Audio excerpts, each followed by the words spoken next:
Está no ar mais um programa do Núcleo de Política e Cidadania, aqui do Canal 6, TV Comunitária do Rio.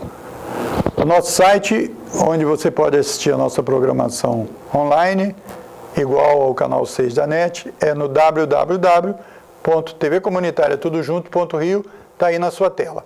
O e-mail e o telefone para você interagir com a gente.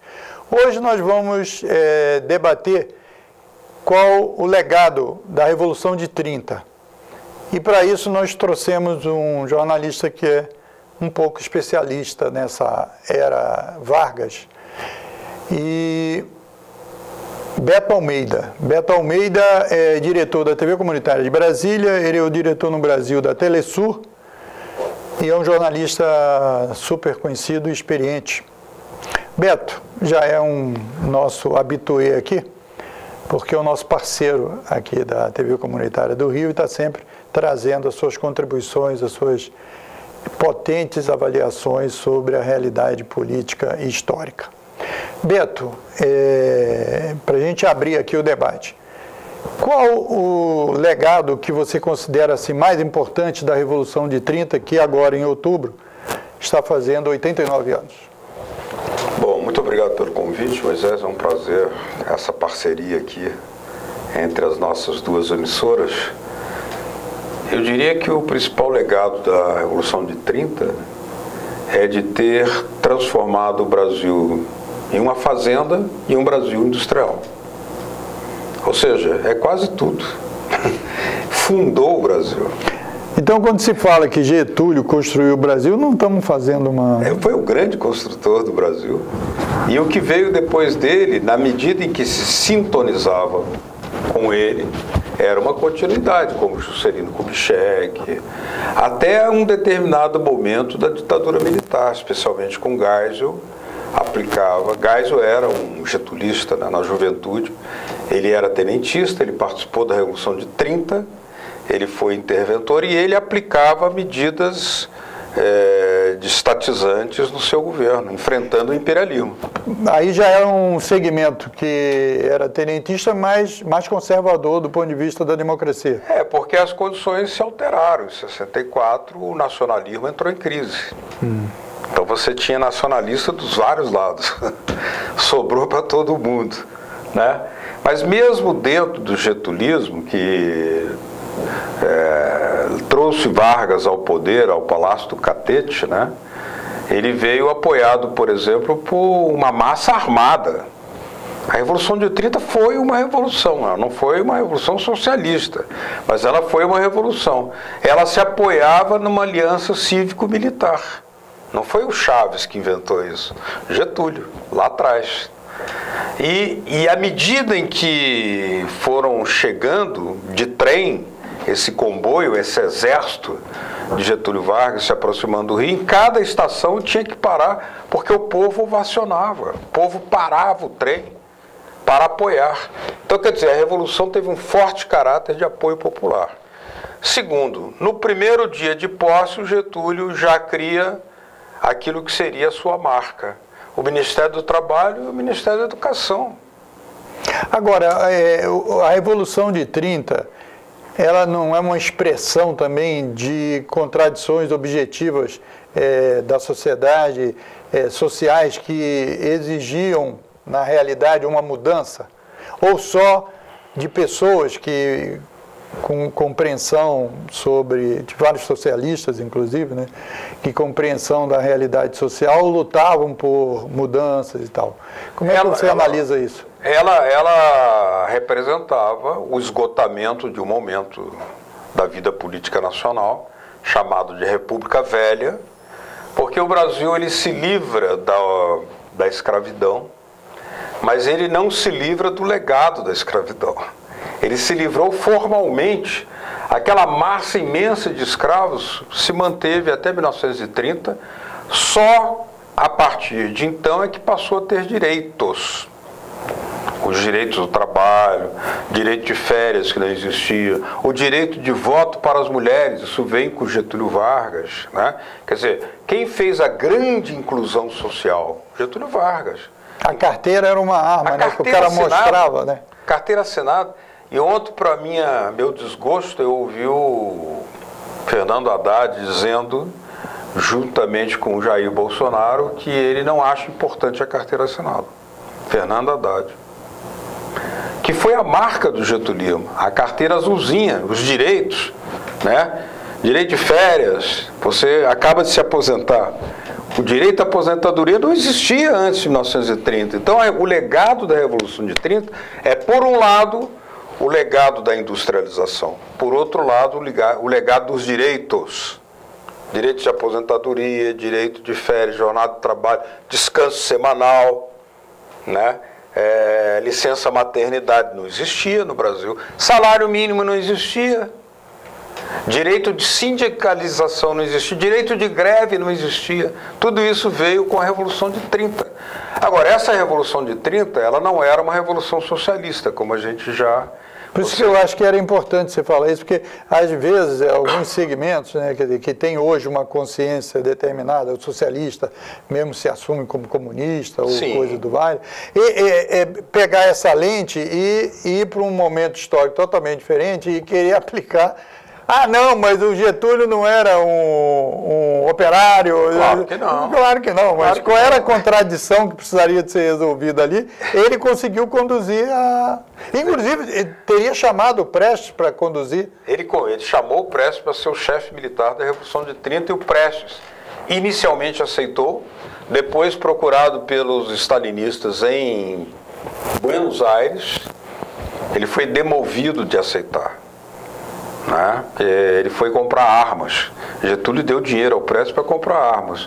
O Prestes lá desistiu de participar da Revolução, não devolveu o dinheiro, não por desonestidade. Ele usou isso para fazer o levante de 35. Contra o Getúlio. Contra o Getúlio. E o Getúlio prende, o Getúlio anistia pela segunda vez. O Getúlio anistiou e impediu a aplicação da pena de morte contra o Prestes. Porque a direita, em 1935, despertou uma grande histeria anticomunista e queria levar o Prestes à pena de morte. E o Getúlio bloqueou a aplicação da lei da pena de morte no Brasil. Além de ter salvo aqui na Praia Vermelha, o general João Gomes ia mandar fuzilar sumariamente os revoltosos de 35. O Getúlio chegou lá pessoalmente e impediu o fuzilamento. Então, o Getúlio salvou a vida de muitos rebeldes. O que esses setores procuram caracterizar apenas, e ficam até inseguros de reconhecer a Revolução de 30 e, em consequência, o Estado Novo, etc., dizendo que o Getúlio entregou a Olga Benário, né? Bom, isso é uma característica. Agora mesmo nós tivemos o Evo Morales deportando o César Batista, que era um impostor, participava daquele movimento chamado Brigadas Vermelhas, que era um movimento manipulado pela CIA na Itália para fazer atentados, que impedissem a formação de um governo de esquerda na Itália. Então ele radicalizava para impedir que a democracia cristã se juntasse aos comunistas e formasse um governo de esquerda.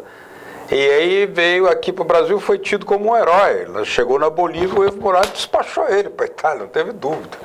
Como Chaves também deportou uma série de outros que aceitaram provocações da direita e desceram lá, sendo procurados, que levava a uma situação de guerra entre a Venezuela e a Colômbia. O Chaves não teve dúvida, deportou também. Mas essa é uma outra, são questões de Estado, digamos assim. Porque aqui, na raiz da sua pergunta, tem um tema filosófico importante de ser esclarecido. Uma revolução é só quando tem um socialista na direção? Isso, não. Claro que não. Aí nós vamos dizer, será que então que a Revolução Francesa não teve a menor importância para a história humana? Teve. E não era socialista. Mas ela foi muito importante. A Revolução das Luzes, né? O efeito dela na política, na ciência política, nas ciências sociais, no direito, né? Foi Tem enorme. vários outros que é chamado... Porque a revolução é uma transformação, né, quer dizer, do segmento de classe que está no poder. Não é necessariamente... Então, tem a Revolução dos Cravos, tem outros Claro. que são chamados contra o colonialismo, né, e tal, vários movimentos que... Na Revolução de 30, nós tínhamos uma certa característica, assim, a junção de uma direção nacionalista e anti-imperialista ao movimento de massas a qual ela representava programática e politicamente. Ou seja, Getúlio não era de origem operária, claro que não. Mas isso não significa que a CLT não tenha sido o documento que mais direitos ofereceu e garantiu à classe operária do Brasil. Mais do que no governo Lula. Mais do que... Cite aí de cabeça, você que acompanhou muito bem o governo Lula, quais os avanços legislativos laborais do governo Lula? Do ponto de vista laboral, acho que teve várias complicações, inclusive, né? Recuos, etc. Mas do ponto de vista social, de incorporar grandes massas e tal, foi importante. Agora mesmo na Argentina, né, o Alberto está dizendo que tem que enfrentar essa questão da fome, 35% dos argentinos e tal. Então, são coisas importantes. Agora, eu queria que você...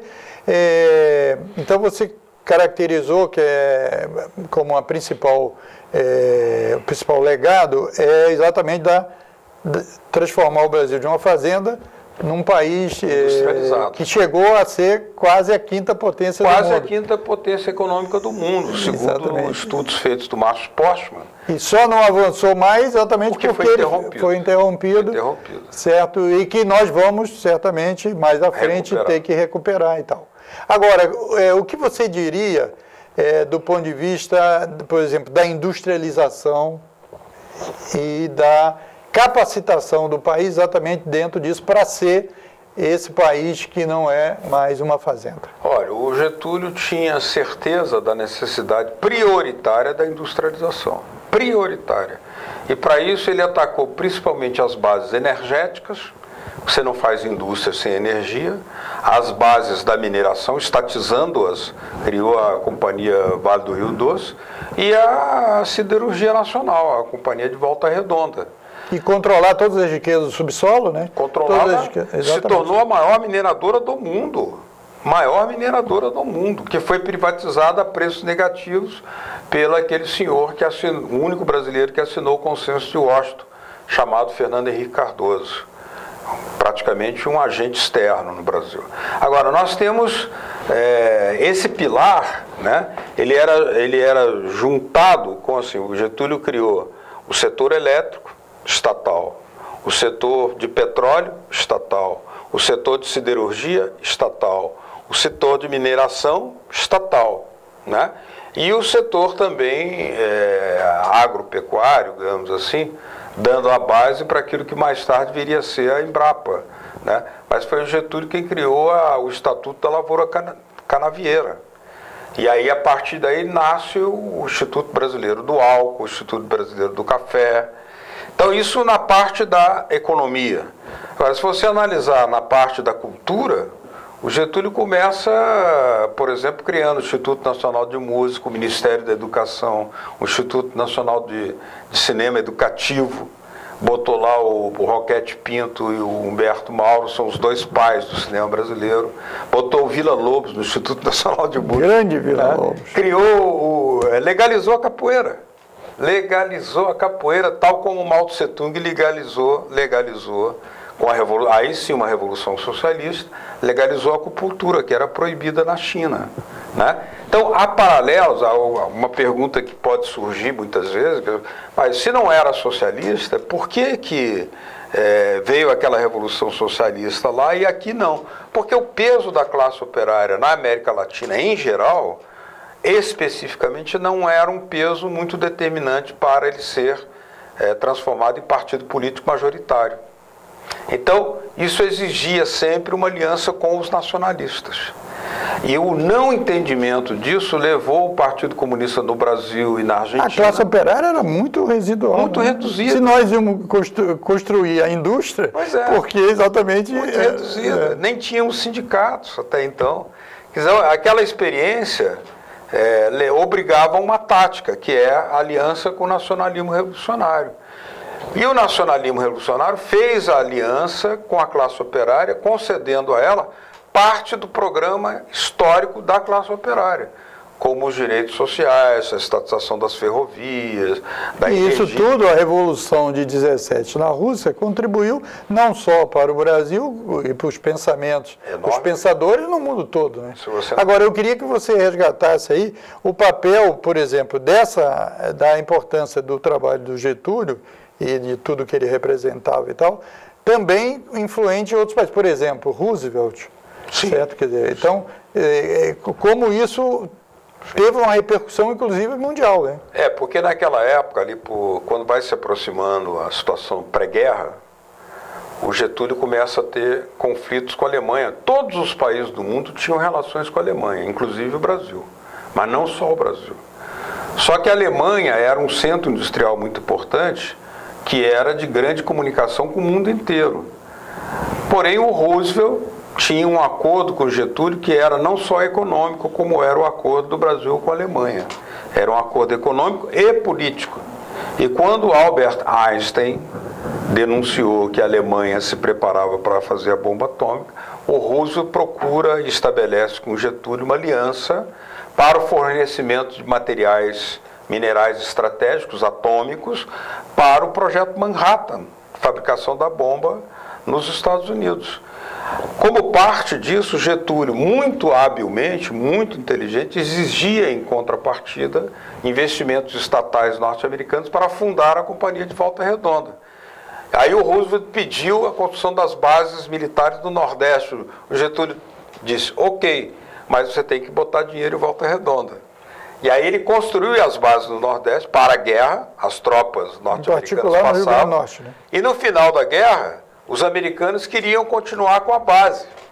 O Getúlio disse, não, porque senão nós teríamos a nossa base de Guantánamo no Brasil, uma base americana no Nordeste. Getúlio disse não, como disse não quando os Estados Unidos pressionaram para que o Brasil entrasse na guerra da Coreia. O Brasil disse não, o Getúlio disse não.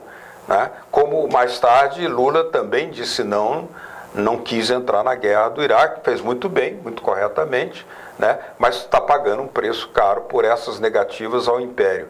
O Império cobra, não perdoa, nunca. Lula está sendo castigado por sua independência em relação ao Império. E do ponto de vista da educação, da ciência, o que você destacaria que, mesmo não tenha sido construído naquele período, mas criar as bases e tal? O Getúlio, ele, na área da educação, ele criou a Escola Nova, o Manifesto dos Pioneiros, né? Foi o grande ênfase na escola pública, gratuita, né? Popular e gratuita. E aí entrou em choque um pouco com a igreja, porque a igreja tem na educação um de seus campos de poder econômico, né? E de dominação também, ideológica e tal. O Getúlio criou a CNPq, foi o Getúlio quem deu as bases para o ITA, que mais tarde veio a resultar na Embraer. Foi o Getúlio, criou o Ministério da Aeronáutica, foi o Getúlio também. Criou o DASP, pelo qual foram criadas as carreiras de Estado, né, que através de concurso as pessoas ingressavam no Estado. Era democrático. Isso aí democratizou o acesso ao serviço público, e até hoje, agora parece que o governo do Bolsonaro quer, inclusive, acabar com isso e tal, que é exatamente uma coisa importante, porque quem está no Estado não é uma questão de indicação política e tal, mas sim dos concursos públicos. A TV Globo começou ontem uma série, uma minissérie, para tentar ridicularizar a Revolução de 30, chama-se Os Filhos da Pauta, Os Filhos da Pátria.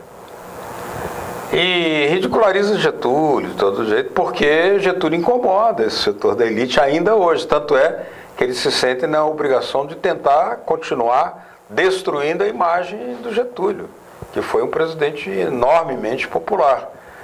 E desse ponto de vista ainda é muito importante lembrar que foi o Getúlio quem montou o programa nuclear brasileiro, que hoje está produzindo submarino, está um pouco parado, né?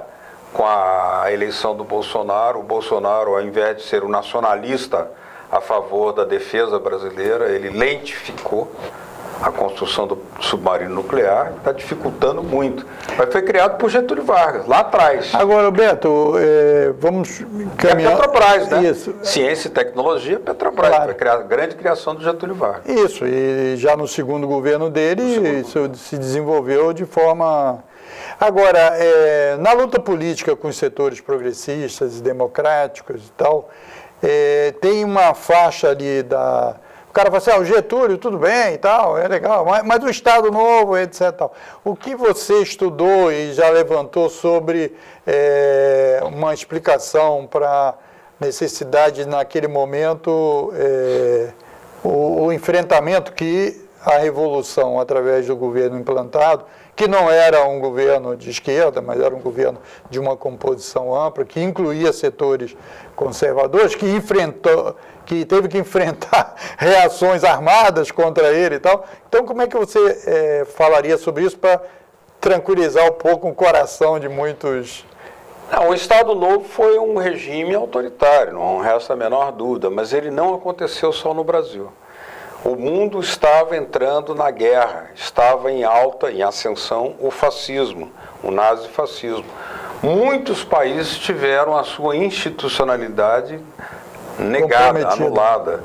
Então, o Churchill fez eleição em 1935, só depois da guerra, em 1945. Suspendeu o Estado de Direito na Inglaterra. O Roosevelt provocou a sua própria reeleição e criou, inclusive, campos de concentração para japoneses nos Estados Unidos. O Roosevelt democrático, campos de concentração. E o governo Vargas no Brasil, para impedir que aqui se desse um golpe de Estado para levar o Brasil a aliar-se à Alemanha nazista contra os aliados, né? O Getúlio deu um golpe, foi um golpe sim, mas foi durante esse golpe que ele mais empreendeu e expandiu direitos, a CLT do Estado Novo, a aposentadoria, né, pública é do Estado Novo, você está se aposentando hoje, é uma conquista da era Vargas também, a Vale do Rio Doce é do Estado Novo. Agora, Beto, mas o Getúlio nunca fez bem, teve uma revolução. A revolução não foi pelo voto. A revolução foi uma reação armada, de reação às manipulações e tal, etc., que representava historicamente uma necessidade objetiva. Ela enfrentou resistências. Sim. Então teve que ou mantém a revolução ou não mantém. Então, em qual país do mundo? Que o cara faz a revolução e chama a eleição, entendeu? Dentro das condições de todo mundo participar e tal. Então, eu acho que aquilo ali foi exatamente uma confirmação, porque provavelmente o Getúlio queria fazer eleição, não é isso? Olha, em 1932 foi a primeira tentativa de derrubar o Getúlio pelas armas. Ele já tinha convocado a Constituinte para 1933. Já tinha instituído o voto feminino, o voto secreto, porque no Brasil não tinha voto secreto. O Brasil era voto a bico de chip, a bico de pena, agora é bico o chip. Continua perdendo. Continua no bico.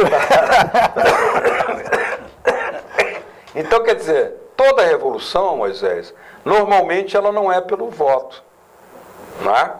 Agora, ela cria as mudanças estruturais. No caso do Brasil, fez-se a Constituinte de 1933. Em 1934, o Brasil ingressava novamente na normalidade democrática. Em 1935 veio a descabida tentativa. Porque eu acho que tem uma visão também, eu acho que é uma visão pequeno burguesa isso e tal, de que a democracia só se expressa em eleição. Não. Isso é uma conversa. A Revolução de 30 não foi uma expressão da democracia? Pois é, claro. Agora mesmo, você viu lá em vários países, os caras tomam, agora mesmo no Equador. Como é que é? Claro. Chegou um momento de conflito, um governo foi se chocar contra o interesse da maioria da população, a população está reagindo. Ah, não, isso não é democrático. Como não é democrático? E o governo sai de Quito e vai para Cochabamba. Guayaquil. Não, Guayaquil, certo? Fugiu. Fugiu. Então, daqui a pouco ele sai do poder. Aí é o seguinte, o cara vai assumir e convocar a eleição para outro dia. Isso não existe. Não, as leis da história são muito diferentes, né? A Revolução Russa não foi pelo voto, só fez a eleição depois. O Getúlio fez a eleição como prometera depois. E fez a eleição quando implantou o direito de voto feminino em Cuba, na China. Na China foi assim. Então, quer dizer, essa é uma lei da história. É que muitas vezes alguns setores da esquerda acham que aquilo que que aprende nos ambientes acadêmicos é o que vai prevalecer na vida. E na vida as pessoas, as massas famintas, votam com os pés. Isso. E se não for assim, a China não teria saído do seu país de maior fome do mundo para ser hoje um país que lança nave espacial E o 5G. tripulada. E o 5G. Exatamente. 5G, né? 5G. Exatamente. Beto, a gente já deixa um convite, como você é um convidado permanente, já é uma redundância falar isso, para a gente debater outros aspectos e tal, e aprofundar isso, quem sabe fazer um seminário para a gente trazer mais gente, ficar mais tempo debatendo e passando aos poucos aí na programação. Queria agradecer a sua disposição de estar aqui com a gente. Muito obrigado. Levantando esses assuntos que a gente não vê, como você sempre afirma, na mídia comercial.